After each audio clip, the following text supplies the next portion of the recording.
아침 목상에 오신 여러분들을 환영하고 축복합니다. 특별히 오늘은 이번 한 주간의 첫날인데요. 한 주간의 첫 시간을 하나님께 드릴 수 있게 허락하신 하나님 감사드리고, 이렇게 하나님 앞에 드렸을 때 하나님께서 우리 인생의 차이를 만드시고 특별한 은혜를 허락하실 줄 믿습니다.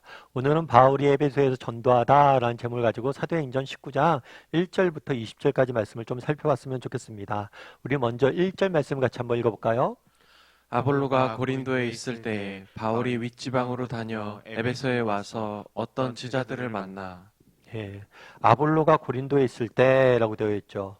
바울이 에베소를 떠난 다음에 에베소를 떠나서 안디옥으로 돌아간 다음에 아볼로가 에베소 지역에 왔습니다. 그래서 아볼로가에게 브리스겔라와 아굴라가 하나님의 교회에 대해서 예수님에 대해서 자세히 풀어 설명해 주죠. 이 이야기를 듣고 아볼로가 뭘 했어요? 다시 아가에 있는 고린도에 가서 복음을 전하고 그들을 믿음 안에서 세우는 모습들을 보게 됩니다.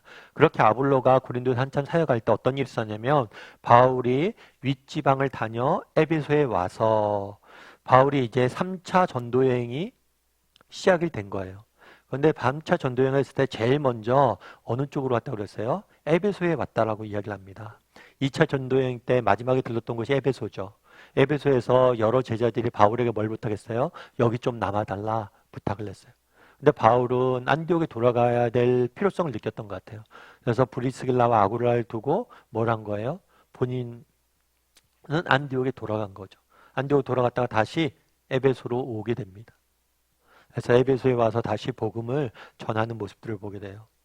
참 에베소에 다시 오는 모습들을 보면서 저는 그런 생각이 들더라고요. 참 바울의 이 열심이 좀 느껴지더라고요. 참 어떻게 이렇게 바울은 이렇게 열심히 또 이렇게 할 수 있었을까? 아마 그 원동력에는 이 에베소 사람들을 불쌍히 여기는 마음들이 있지 않았을까라는 생각이 들어요. 그러니까 그날에 에베소에 있었을 때 뭐라고 그랬어요? 사람들이 있어 달라고. 그런데 함께 있을 수는 없었잖아요. 다로 돌아가야 되니까.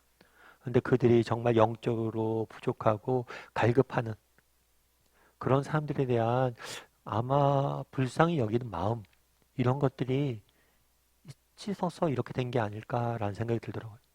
여러분, 덕양중학교라고 혹시 들어보셨어요? 덕양중학교는 원래는 뭐 그냥 중학교 중에 하나겠죠. 근데 이 중학교는 좀 특이한 이력이 있어요. 그건 뭐냐면 이 중학교는 그 지역에 있는 데서 굉장히 별로 아이들이 가고 싶지 않은 중학교가 됐나 봐요. 여러 가지 이유로. 그래서 인구도 줄고 또 주변에서 가려고 하는 사람도 없고, 그래서 폐교 위기까지 갑니다. 그래서 교육청에서 계속해서 공문이 와요. 이제 폐교 준비를 하라고. 그런데 이 덕양중학교에 이준원 교장이라는 선생님이 부임해 가요. 그래서 폐교 위기에 있던 학교를 8년 만에 공교육 혁신 모델로서, 그래서 경기도에서 굉장히 이렇게 모범적인 학교로 바꾸어 놓은 거죠. 그래서 많은 사람들이 이제 TV에도 나오고 그랬어요. 그리고 책도 나오고. 그래서 인터뷰한 것도 쭉 보고 그랬는데 그분이 그런 얘기를 하더라고요. 어떻게 이렇게 학교를 이렇게 바꿀 수 있었습니까? 근데 그분이 그런 얘기를 했어요. 어떤 얘기를 했냐면, 뭐 저는 특별한 뭐 이런 방법이나 이런 건 없습니다. 다만 저는 우리 학생들이 갖고 있는 내면의 상처에 관심을 가졌고 그들의 아픔에 대해서 좀 알아주려고 했는데 그 진심이 통해서 아이들이 변화된 것 같습니다. 이렇게 이야기하더라고요. 참 그 이야기를 들으면서 큰 공감이 됐어요. 뭐 공감이 됐냐면, 우리는 학교를 바꾸고 막 이렇게 한다. 그럼 어떤 기술이나 이런 능력들, 특별한 방법들에 집중을 하는데 더 중요한 건 뭐냐면 마음이라는 거, 마음. 아이들의 아픈 마음을 이해하려는 마음.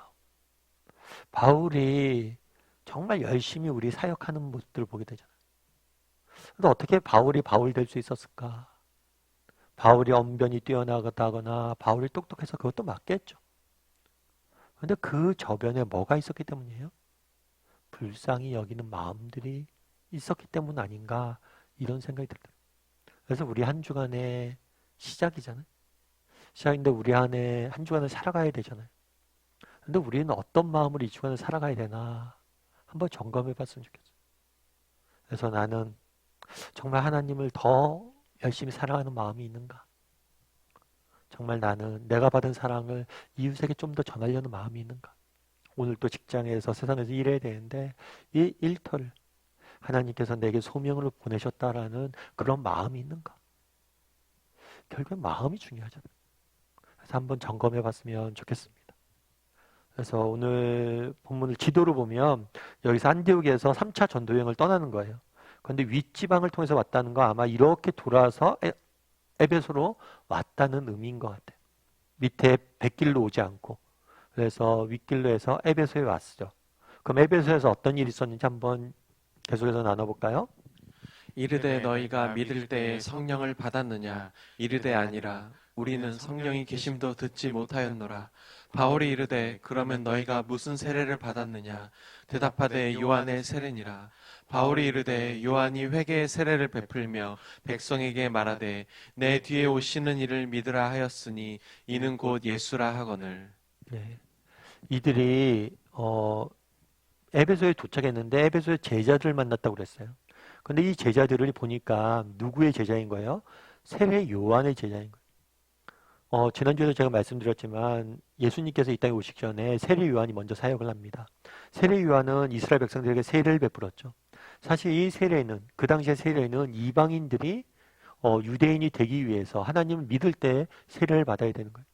그런데 요한은 이야기한 거죠. 세례를 받을 사람이 이방인이 아니라 바로 너희들이다. 이스라엘 백성들 너희들이 먼저 하나님 앞에 회개하고 하나님 앞에 돌아와야 된다. 이 메시지가 강력한 울림을 전했습니다. 그래서 많은 사람들이 요한의 세례를 받았어요. 그리고 요한의 메시지를 들었어요. 그런데 요한의 메시지는 핵심은 뭐예요? 요한은 자신은 광야에서 외치는 소리, 내 뒤에 오시는 이를 증거하기 위해서 자기가 왔다고 이야기를 합니다. 그 내 뒤에서 오시는 이, 다시 말하면 구약 성경에 우리를 구원하실 메시아로 소개된 분 누구냐? 그분은 예수님이라는 거예요. 그래서 요한의 세례까지밖에 못 받았고 요한밖에 모르니까 요한이 증거하고자 했던 분은 예수님이고 예수님이 이 땅에 오셔서 우리를 위해서 죽으시고 부활하셨다라는 기독교 복음의 내용들을 이들에게 바울이 전하기 시작한 거예요. 그러자 어떤 일이 있었을까요? 5절부터 7절까지 말씀 같이 한번 읽어볼까요? 그들이 듣고 주 예수의 이름으로 세례를 받으니 바울이 그들에게 안수함에 성령이 그들에게 임하심으로 방언도 하고 예언도 하니 모두 12사람쯤 되니라. 그들을 듣고 그들이 뭘 했다고 그래요? 주 예수의 이름으로 세례를 받으니. 이전까지 자기는 요한에게만 세례를 받았다고 이야기를 해요. 그래서 바울이 정말 그 요한의 세례가 갖는 의미와 요한이 궁극적으로 전하고자 했던 메시지가 예수님이심을 듣고 예수님에 대해서 배운 다음에 뭘 했어요? 예수님의 이름으로 다시 세례를 받습니다. 앞서 얘기했던 이 세례를 받는 것은 회개하고 정말 하나님 백성으로 살아가겠다는 믿음을 결단한 거죠. 예수님을 믿겠다는 결단한 거죠. 그러자 어떤 일이 있었다고 그랬어요? 성령이 그들에게 임했다라고 이야기를 했어요. 그래서 성경은 늘 약속하지만 뭐예요? 정말 우리에게 정말 우리가 진심으로 하나님을 믿고 우리가 신앙 고백을 하고 정말 세례를 받으면 우리에게 뭘 주세요? 성령을 선물로 주신다고 성경은 약속했고 그 약속 그대로 성령의 선물이 그들 가운데 임하는 모습들을 우리는 오늘 성경을 통해서 살펴보게 됩니다. 그럼 오늘 본문에서 우리가 알 수 있는 건 뭘까요? 그럼 우리도 마찬가지예요. 그날에 정말 에베소에 있던 제자들이 예수님 믿고 세례를 받으니까 뭐예요? 성령의 선물을 받았잖아요. 우리도 마찬가지. 우리도 무엇을 받은 사람이에요? 성령의 선물을 받은 사람. 다르게 얘기하면 성령 하나님께서 정말 우리 안에 들어오셔서 우리와 함께 거하시며 우리와 동행하시며 우리 인생길을 인도하시고 계시다는 것. 정말 이것만큼 우리에게 중요한 선물은 없다는 것. 그럼 여러분들은 어떠세요? 정말 하나님께서 우리에게 들어와셔서 우리와 함께 하시고 우리와 거하시고 우리와 동행하시고 우리의 지키심을 믿으세요? 정말 그런 확신을 가지고 이번 한 주간 시작했으면 좋겠어요. 그리고 그 사실을 우리 가슴속에 늘 담아뒀으면 좋겠어요. 장영희 씨라는 분이 계세요. 이분은 교수님이세요. 교수님. 서강대학교 영문학 교수님이시고 또 여러 잡지나 신문사에 글을 기고해서 수필가로서도 굉장히 잘 알려져 있습니다. 근데 이 장영희 교수님은 어려서 태어나자마자 소아마비를 걸리게 돼요. 그래서 평생을 두 발을 쓰지 못하십니다. 그래서 어렸을 때 놀림도 굉장히 많이 받았대요. 뿐만 아니라 학교에서 공부하려고 했는데 받아주는 학교가 없었대. 특별히 대학교도 시험을 치려고 했는데 받아주는 대학이 없었던. 그래서 이 교수님의 아버님이 서강대학교에 그 당시에 있던 영문학과에 있던 신부님에게 메일을 쓴 거예요. 편지를 쓴 거예요. 우리 아이가 이렇게 그 학교에 시험 볼 수 있게 좀 도와달라. 그랬더니 그 신부가 얘기하는 게 아니 시험은 머리로 보는 거지 발로 보는 게 아닙니다. 언제든지 오십시오.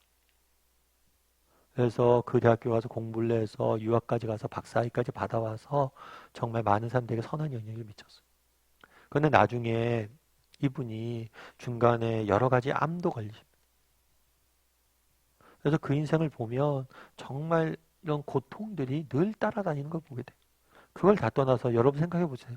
태어나자마자 소아마비 걸려서 평생을 걷지도 못하고 살아간다고 생각해 보세요. 그 삶에 무슨 소망이 있고 무슨 희망이 있어요. 우리가 오늘날 삶이 힘들다 어렵다 이야기하는데 이분보다 힘들겠어요. 근데 그분이 쓴 수필집에 그런 게 있어요. 그러나 내겐 당신이 있습니다. 그러면서 이렇게 써요.